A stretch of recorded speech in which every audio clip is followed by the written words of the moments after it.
तो चलिए पहला क्वेश्चन सॉल्व करते हैं। Create a web page to form a tabular representation of different district names with their capitals. तो डिस्ट्रिक्ट नेम और उसका कैपिटल दिखाना होगा। पता नहीं डिस्ट्रिक्ट का कैपिटल क्या होता है, लेकिन हम लोग रैंडम कोई डेटा लिख देंगे। तो इसके लिए एक फाइल सेव करेंगे, फाइल सेव एज।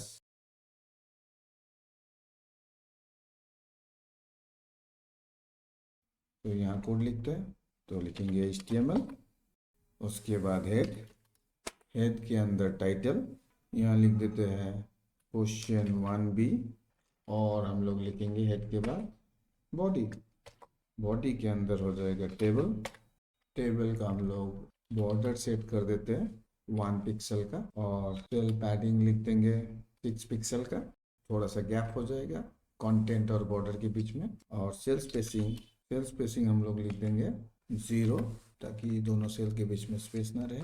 और विड्थ लिख देंगे हम लोग कुछ 456 पिक्सल। तो ये हो गया हमारा टेबल का सारा एट्रीब्यूट। फिर जाके हम लोग यहाँ 3 रो लिखेंगे। 3 रो लिखने के लिए हम लोग लिखेंगे पहला रो TR, इस रो के अंदर होगा हमारा हेडिंग, 2 हेडिंग होगा, एक डिस्ट्रिक्ट नेम के लिए, एक कैपिटल के लिए। तो हम लोग लिखते हैं TH, पहला हो जाएगा डिस्ट्रिक्ट नेम्स, दूसरा हो जाएगा TH कैपिटल्स। तो पहला रो कंप्लीट। और उसके बाद हम लोग लिखेंगे और एक TR, दूसरा TR। इसमें ओरिजिनली हम लोग डिस्ट्रिक्ट नेम्स देंगे, क्योंकि यहाँ हम लोग डेटा लिखने वाले हैं। तो TD के बाद पहला डिस्ट्रिक्ट का नाम लिखेंगे हम लोग डिस्ट्रिक्ट 1, और यहाँ TD में हम लोग लिख देंगे कैपिटल 1।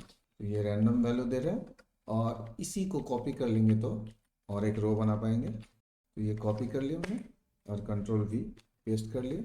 यहाँ लिख देंगे डिस्ट्रिक्ट 2 और कैपिटल 2। Ctrl+S करने से सेव हो जाता है। Ctrl+B से हम लोग लोड कर सकते हैं, क्योंकि गूगल क्रोम में मैपिंग कर दिया मैंने इसको। तो Ctrl+B से ये ओपन हो जाएगा। तो ये आ गया हमारा आउटपुट। क्लोज कर देते हैं। तो ये क्वेश्चन 1B। Question है, create a web page where a student has to choose a day of the month from a drop-down list. The page should allow the student to enter at least one line on what the student plans to do. तो चलिए इसको शुरू करते हैं। शुरू करने से हम लोगों को वो सेव करना पड़ेगा पेज को। फाइल में जाते हैं, सेव एज करते हैं। ये मेरा फाइल बन गया। अभी HTML लिख देते हैं, फिर हेड, हेड के अंदर टाइटल, टाइटल में हम लोग लिख देंगे क्वेश्चन 1 और ब्रैकेट में B। हो गया क्वेश्चन 1B। इसके बाद शुरू हो जाएगा हमारा बॉडी। बॉडी में हम लोग लिखेंगे क्या, 2 तरीके से ये कर सकते हैं। या तो हम लोग डेट कंट्रोल अगर इंसर्ट करते तो ड्रॉप डाउन लिस्ट डेट का ही आ जाएगा, नहीं तो हम लोग सिलेक्ट ऑप्शन बोल के एक कंट्रोल है, उसको यूज कर सकते हैं, जो ड्रॉप डाउन लिस्ट क्रिएट कर सकते हैं। तो हम लोग मोर रियलिस्टिक करते हैं, पहले डेट कंट्रोल से करते हैं, ऑप्शन से भी किया जा सकता है, फिर हम लोग देखेंगे ऑप्शन से कैसे कर सकते हैं। तो सबसे पहले लिखेंगे हम लोग यहाँ डे प्लानर। तो ये हेडिंग में लिख देते हैं H1, यहाँ लिख देते हैं हम लोग डे प्लानर और एक कोलन साइन दे देते हैं। हेडिंग 1 ऑटोमेटिकली एक नया हेडिंग लिखेगा, लाइन ब्रेक तो ऑटोमेटिकली होता है हेडिंग में। इसके बाद हम लोग लिखेंगे सिलेक्ट और डे, सिलेक्ट डे करते हैं, उसके बाद स्पेस दे के कोलन साइन, फिर स्पेस, फिर हम लोग यहाँ एक कंट्रोल डालेंगे जिसमें हम लोग चूज करेंगे डे। तो यहाँ इसके लिए हम लोग लिखते हैं क्या, इनपुट, और इनपुट के बाद यहाँ टाइप लिख देंगे हम लोग डेट।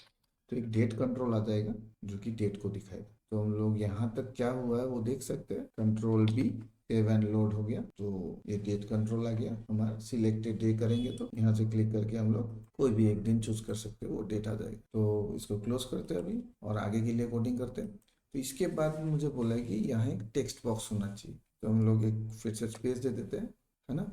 उसके बाद अगर एक से ज़्यादा स्पेस देना चाहेंगे तो %NBSP, तो स्पेस एक्स्ट्रा दे देते हैं।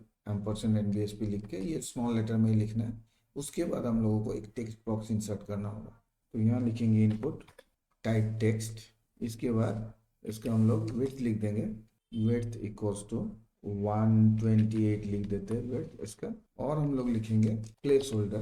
प्लेस होल्डर से क्या हो जाता है, हम लोग उस टेक्स्ट बॉक्स में लिख के रख सकते हैं कि क्या चाहिए हमें। तो हम लोग लिख सकते हैं राइट योर प्लान हियर, फिर से Ctrl+B, सेव एंड लोड। तो ये आ गया हमारा राइट योर प्लान। तो यहाँ से सबसे पहले एक डेट चूज करते हैं। तो डेट चूज करने से हमें मिल जाएगा कोई डेट, जैसे 26/01/2024, सेलिब्रेट 26 जैन, जो हमारा रिपब्लिक डे है उसको सेलिब्रेट करेंगे। तो ये हो गया हमारा सॉल्यूशन। और एक सॉल्यूशन को देखते हैं जिसमें हम लोग डेट कंट्रोल यूज नहीं करेंगे, रादर हम लोग 1 से लेके 31 तक कोई भी डेट सिलेक्ट करेंगे एक ऑप्शन सिलेक्ट के साथ। क्लोज कर देते हैं। इसी पेज का बॉडी हम लोग गायब कर सकते हैं, लेकिन सिलेक्टेड डेट तक तो हमारा सही रहेगा, सिर्फ इनपुट टाइप डेट नहीं होना चाहिए। तो इसको भी नेक्स्ट लाइन में लेके आते हैं। ये जो सिलेक्टेड डे के बाद हम लोग लिखेंगे एक टैग जिसका नाम है सिलेक्ट। इसका नेम आईडी कुछ नहीं चाहिए, क्योंकि इसके लिए तो कोडिंग लिखने वाले नहीं है हम लोग, इसका डेटा फेच करके कुछ करने वाले नहीं है। तो सिलेक्ट के अंदर हम लोग लिखेंगे क्या, ऑप्शन। इसमें वैल्यू भी नहीं चाहिए, कुछ नहीं चाहिए, सिर्फ ऑप्शन और ऑप्शन क्लोजिंग। पहला ऑप्शन होगा डेट 1। ऐसे हम लोग कंट्रोल शिफ्ट डी करेंगे तो रिपीट होता जाएगा। 3 4 5 6 7 8 9 10 11 12 13 14 15 16 17 18 19 20 21 22 23 24 25 26 27 28 29 30 31। 31 डेट्स हम लोगों ने यहाँ एंटर करना है। तो ऑप्शन में लिखते जाएंगे 1 के बाद 2,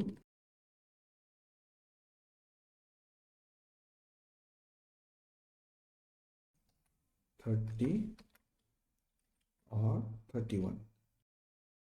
ये 3 होना चाहिए। चलो हो गया।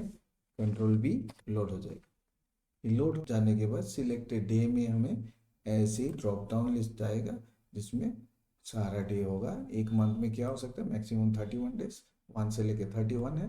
कोई भी डेट हम लोग चूज कर सकते हैं। यहाँ प्लेस होल्डर में वही रहेगा, तो हम लोग लिख सकते हैं सेलिब्रेट रिपब्लिक डे।